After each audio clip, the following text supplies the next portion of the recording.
Welcome to Hot Takes, where we talk about debatable topics. Today's debatable topic is: should college basketball get rid of the one and done rule? To kick us off, Ryan, because you're the biggest basketball fan. Say yes. John? I'm going to say no. I'm going to agree with John, and I'll say no. Oh, well, I'm with James? Ryan. Oh, fuck. Get rid Say of yeah. it. Me and James, baby. Not sure how I feel about this yet. Because we're a Right. team and we're going to be here for more than 1 year. Great start. All right. We already won. See you later, boys. All right, Kenny, why do you think Get rid of they the should one get and rid of done it? rule. I think that. Why What'd you do say, you Ryan? think they Sorry, I should get cut rid you of off. it? One and done. I think that if they have the talent, they have the talent. I don't think that a rule like this really justifies anything.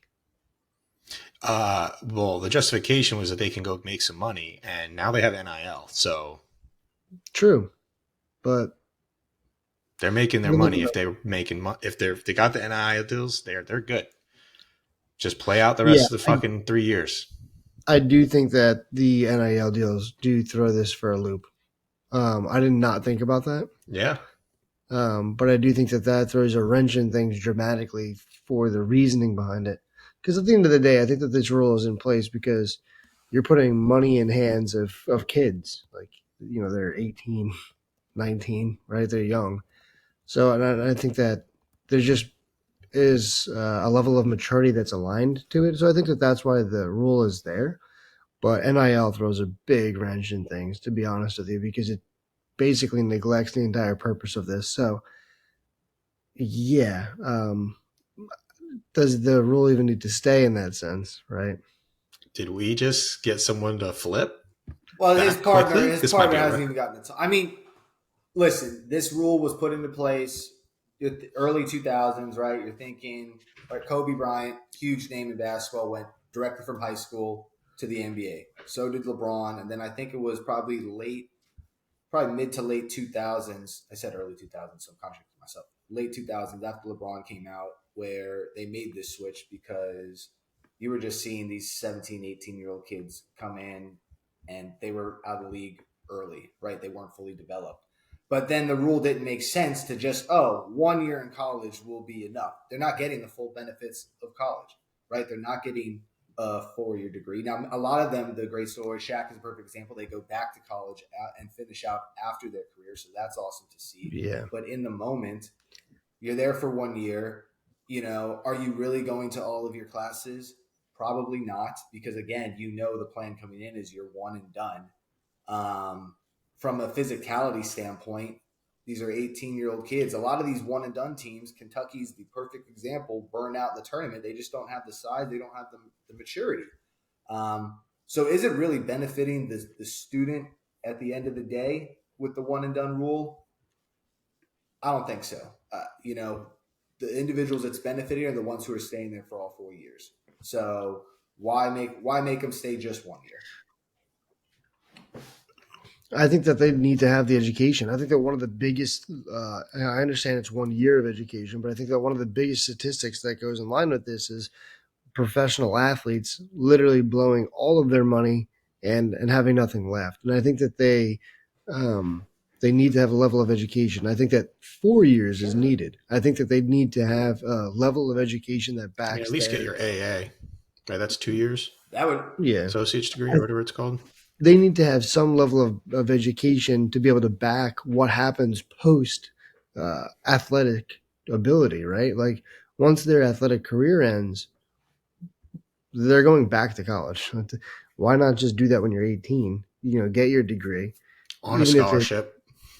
On a scholarship, even if it's a 2-year degree. But I think they need to have some level of a degree just to be able to help them maintain a career or a lifestyle post athletic career. And I think that's probably the most important thing and the biggest reasoning why I think that they shouldn't get rid of the one and done rule. But the one and done rule, I should be like the two and done. Well, then you would get rid of the one and done rule and change it, because you're not getting a degree in 1 year. You're not getting your AAs unless you're coming in with credits. So We agree with you, Kenny. Yeah, Appreciate but that. It's yes, they should get rid of the one and done rule and change it, extend I'm it, do saying no. something I'm different. saying they should modify. I'm saying they should modify. They should make it a two. Jonathan wants to talk. Hello, John. Welcome to Hot Takes, where we talk about debatable So topics. Kenny's got me doing a bunch of calculations all around my head right now. I don't know what just happened, but so Johnny, please step in, help your team. we're talking about the one and done rule as if we are guaranteeing this player that goes into college on a full ride scholarship to get their degree is assuming that this person's done once they get their first year. That is not the case for many of these players. When they are at their best, when they are highly recruited, a top 5, top 10 athlete out of high school, they are going to college and they are discovering whether or not they have what it takes to become an NBA player and to get paid and to be the best at what they do. So the college experience, one thing, is allowing them to get exposure from some of the best at what they do. Now, if we want to argue, hey, you should be able to go to the NBA right after high school, that's one thing. If you want to argue one and done rule in college, that's one thing. I think it's all circumstantial because there's not a lot of players that are going to college right now that are truthfully understanding whether or not they have what it takes to go to the NBA. And if they do, who's to say a college needs to limit them? Especially now that the NCAA allows pretty much you're on a 1 year contractual agreement. There's no such thing as a 3-4 year contractual agreement. NIL actually is a benefit to this one and done rule. It now allows student athletes the opportunity to not maybe jump ship after 1 year, to take a risk to go chase a bag of money, and to get compensated appropriately to maybe stay another year or two at the Dukes, at the North Carolinas, where their NIL collectives are a lot better for basketball. On the flip side, I'm going to say this. Let's just take the player out of it. These big name kids that come to these schools, it's a big economic opportunity for the college. So if this college can get one good year out of this kid to maybe make a run in March Madness, to maybe make it to the Elite Eight, the Final Four, NCAA championship, that's bringing in revenue. That's putting money in the coaches' pockets, the alumni, everybody's pockets at the end of the day, which is another area of opportunity. I just don't like the fact that, hey, we're going to limit someone from maybe following their dreams based off quote unquote. We know they're not going there potentially for an education.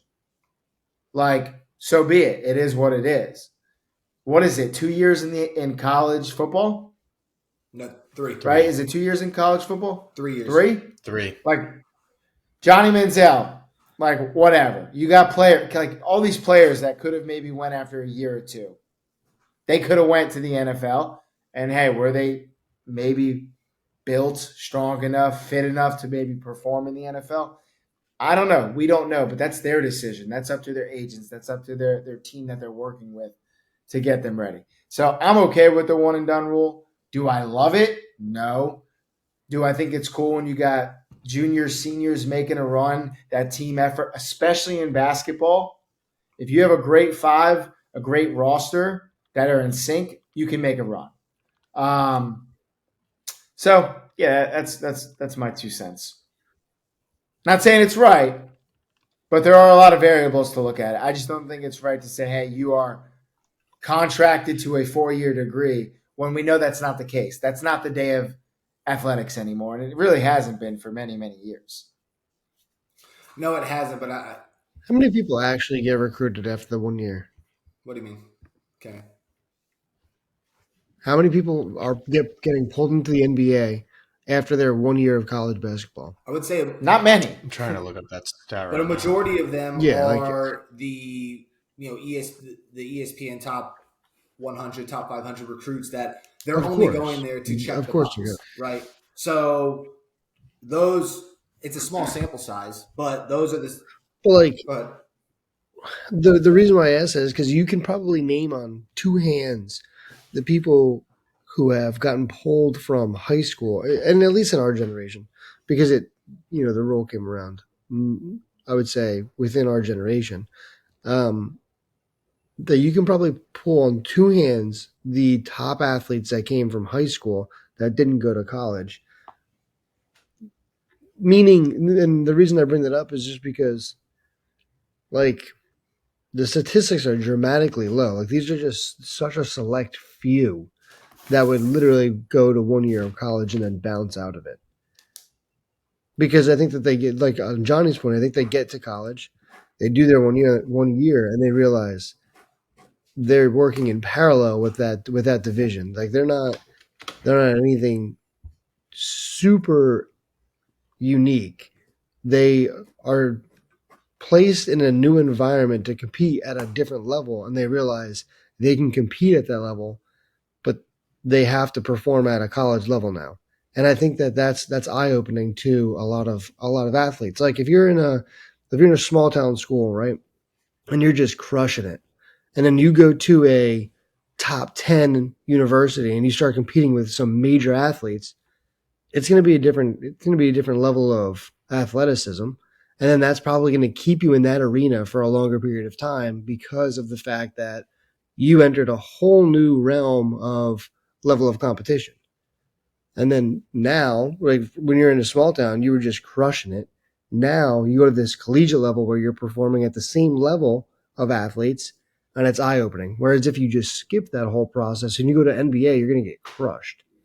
Like, what's the likelihood if someone goes to from high school to NBA and gets crushed? Or that doesn't happen because it just doesn't. The select three in the fucking country, are just that good that they do perform. And I think the only thing we can look at is like maybe what LeBron James. Other than LeBron James, who came from high school and did get crushed in the NBA? Kwame Brown, Stephen There A. has to Smith's be. favorite person, who I think this might be around the timeline that they instilled the rule. I mean, it's just right. I agree with you that in the sense it's not a huge. There's not a huge bucket of individuals that are making this jump. Let me just say this. Let me cut you off. It's like you saying, "I'm really good at driving my car," and then you just going into NASCAR, but you have no other.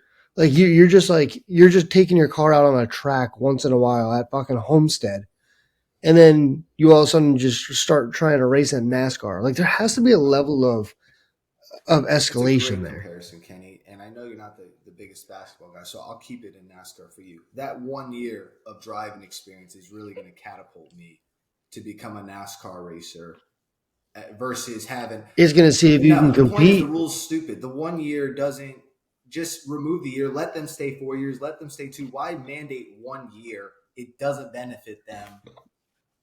Don't pretend that we'll get to your hand, Johnny. Don't pretend that you're thinking in the best interest of the students by keeping them in college for 1 year so they get an education. They're not, because you can't unless they come in credits. They're not. They're trying to give the illusion that we're thinking of the student athletes, which is the whole problem with the NCAA in general. Is that's not the case. Go ahead, John. I think it's because you can't take that step back. You can't go from high school to then go to NBA and then be like, "Oh, I'm not fit. This is too much of a level of competition. I can't compete. Let me go back to college." You can't take Why that not? step back.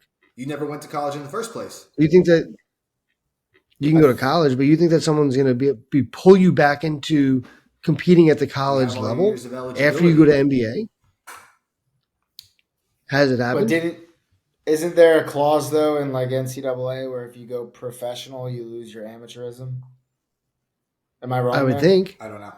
Isn't that I like have a no thing? idea. Sounds logical, but I don't I know. would think because how you can't Okay, get but then pulled how back do down. You have people to go go. overseas and play professionally and get paid? Is that just because it's international? Because people will go overseas instead of do their 1 year of college, get paid, and then they'll come play in the NBA after that quote unquote year. Or they'll go to the G League. That's like That's the G because League. you're bouncing to another That's like the G program. You're League. take because basically an overseas program is the same as a collegiate program But it's here. still professional. It's seen as the same level. Yeah, not really. I got a question, Let's debate. Ryan. That's a whole nother debate. I What's can up, debate on John? that. I know people that have played at a professional level overseas. It is not a fucking professional NBA level. You say that to listen, man, your overseas basketball is catching up. Yeah, catching up does not mean it's the same as I the mean, the NBA in the best United players in the States. world in the NBA today are more and more international. That percentage is raising. So the gap between USA That's fine, basketball but and international is closing. We'll see the Olympics, but want to get Johnny at the last point before we close out. Well, I can. That's a debatable topic. International basketball, right there. Question, Ryan. You made a note or a comment about like going to the college for 1 year. Question: You're a big basketball guy. You follow NBA a lot more than I follow the NBA. I definitely follow college basketball much more than NBA. Could you argue though that these players, when they go to a Duke under Coach K, I won't even say Kentucky; it's a sensitive subject. However, could you argue that the coaching and development in college is actually better than maybe the NBA For that, to set them up to then get to the NBA? within that 1 year, Yeah, just curious. I don't know. I think they get to college, you're a top recruit, you're going to have the staff like fully locked in on your development for however long that is to try to get you to the next level.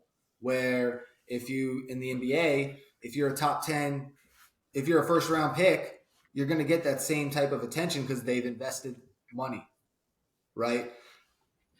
I don't know. I think either way, whether you go directly out of high school or one and done, you look at the NBA and the top picks, it's taking longer for them to make an impact and develop because they're 18, 19, 20 years old. They haven't grown into their body versus you see more mature individuals at that 23, 24 age.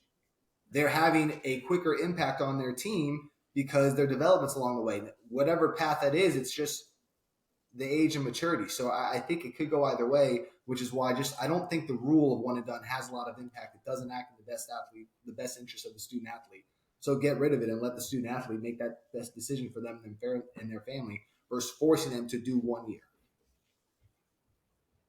I think it's the best route of escalation. You can't just jump around.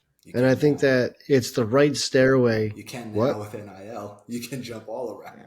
Yeah, you can. Well, no, NIL also keeps you in place. It just allows you to get funded at more levels. That's basically it. But it's the right escalation. Well, here's the thing. Ty's not here. We got no tiebreaker. So can I throw in some quick statistics though? I was here's your I've been quiet Don't for be a this. fool. Stay in school. Stay in school. Go. You fool. Stay in school. Interesting enough, the NCAA estimates 4.2% of eligible Division I players were drafted, or get drafted essentially. So out of 1.2% that actually make it pro, that go into the NCAA, which is like 18,000 people that play basketball. I mean, that's crazy. But then when you look at it and this statistics is from Amazon, between 2013 2017. I don't know why statistics are always not like completely up to date, but whatever. The average GPA that these guys basically like move on, like when they depart from college, is like 2.68. Only 24% depart from college with above 3% or 3 GPA, 3.0.